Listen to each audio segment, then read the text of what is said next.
Now the next one. You can see that along with this alkene there is one hydrogen, but on this side there is no hydrogen. So this hydrogen is acidic.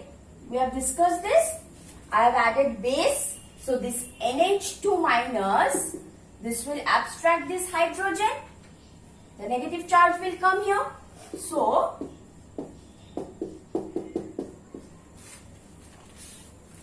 now if I add Mi, okay, and sodium, there will be an interactive force between this C minus and sodium ion. Now when we are adding methyl iodide, so this sodium and iodine will come together and form sodium iodide. On the other hand, this will give rise to A. So this is your A. Clear? Now we are reducing it with sodium and liquor ammonia and we get the trans alkene. If we add Lindlar's reagent, we get cis alkene. Now the next one. So out of these three, we have to determine which one is not aromatic. Now in case of these aromatic hydrocarbons, there are certain conditions for these compounds to become aromatic. There are three such conditions. One is the compound must be planar. That means it must lie within the plane. Compound must have delocalized pi electrons.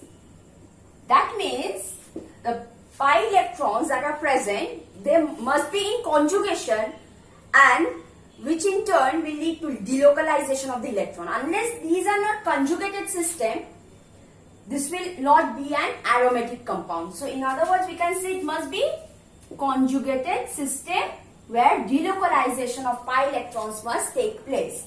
Number 3, it should follow Huckel's rule, which is 4n plus 2 pi electrons, where n can be any number starting from 0, 1, 2, any whole number. And if this is not followed, if 4n plus 2 pi electrons are not present, only 4n pi electrons are present, that means those compounds are anti-aromatic compounds. Okay? Now, how to find out the value of n? For this, we have to see how many electrons, how many pi electrons are present. Now, for this one, there are 2 pi bonds. The double bond will represent the pi bonds. So, 2 pi bonds, that means 4 electrons are present. 4 pi electrons, that means if we equate it with 4n plus 2 pi is equal to 4 pi electrons, because this compound contains 4 pi electrons. Now pi and pi getting cancelled, so 4n becomes 2, so n is coming out to be half. So this is not aromatic because it is not fulfilling the third condition. Although this is fulfilling the first two conditions, this is a planar molecule and the pi electrons, they are conjugated and they can be delocalized. Okay? So the 3 of these conditions must be satisfied for a compound to be aromatic. Not that two conditions are satisfied, third one is not. Clear? Now the next one. So you see, this also has 2 pi bonds. It represents 4 pi electrons. Now, there is presence of lone pair. And this lone pair can undergo resonance. And a newly compound is formed, which is like this. So the lone pair on the oxygen is undergoing resonance with these pi bonds, and finally it is forming a compound like this. We name it to be A. Now this A has 3 pi bonds. That means it has 6 pi electrons. Clear? So it has 3 pi bonds. That means 3 into 2, 6 pi electrons are there.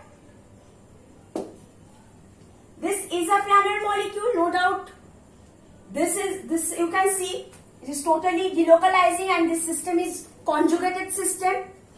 Let's see whether it is following the Huckel's rule or not. For that, we have to equate this 4n plus 2 pi electron with this 6 pi. So 4n plus 2 pi is equal to 6 pi. Pi and pi getting cancelled. So 4n is equal to 6 minus 2, which is 4. N is 1. When n is 1, it is aromatic. It is following the Huckel's rule. So this is aromatic.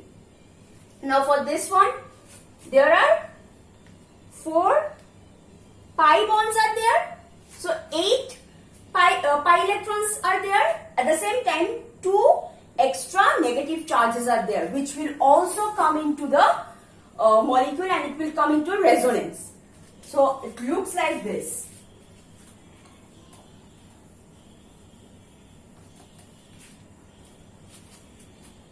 So if I draw the resultant structure,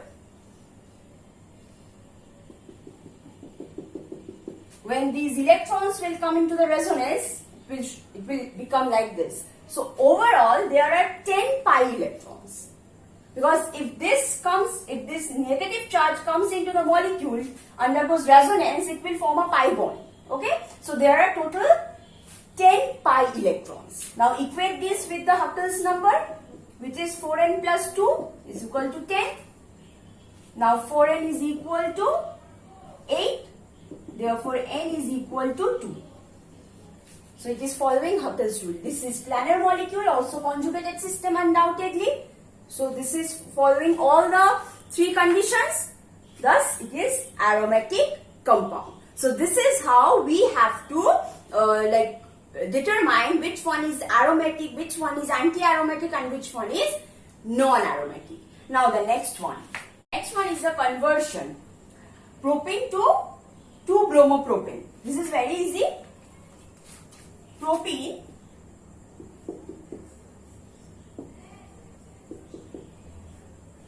to 2-bromopropane. This is a one-step reaction. If I add HBr, this HBr will be added to this alkene part according to Markovnikov's addition. The negative group will go to that carbon atom which is carrying less number of hydrogen, and that is this carbon, due to the formation of stable carbocation. So this is the first one, and the subpart is 1-bromopropane. From here to 1-bromopropane.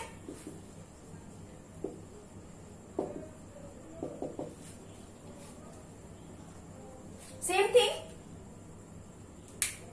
But to prepare 1-bromopropane, we have to add HBr as usual, but at the same time we have to add any peroxide, H2O2 or benzoic peroxide.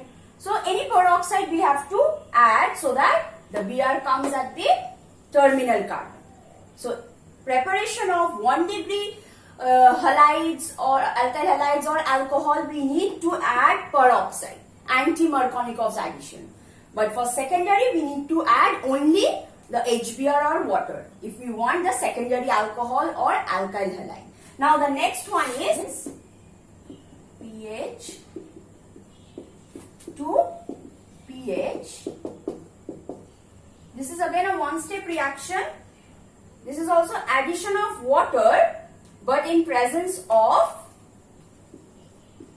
acidified water, in presence of mercuric sulfate. This will give rise to this. Okay. Third one is but 1-ine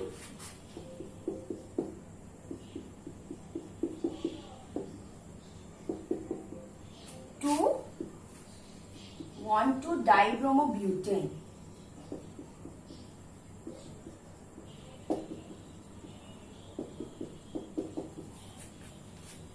You see, there is no double bonds present, so if I add bromine in presence of CCl4 solvent, 2 bromine will be added and 1 bond will be broken.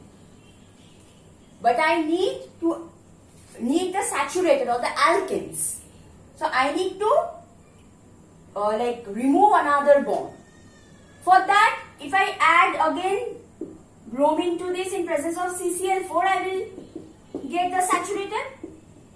But I will not get 1,2-dibromobutane. I will get 1,1,2,2-tetrabromobutane.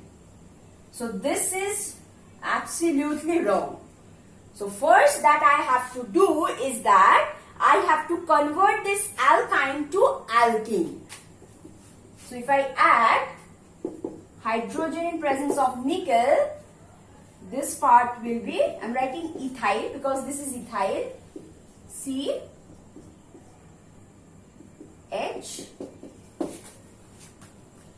Okay. Now I add bromine in presence of CCl4 solvent.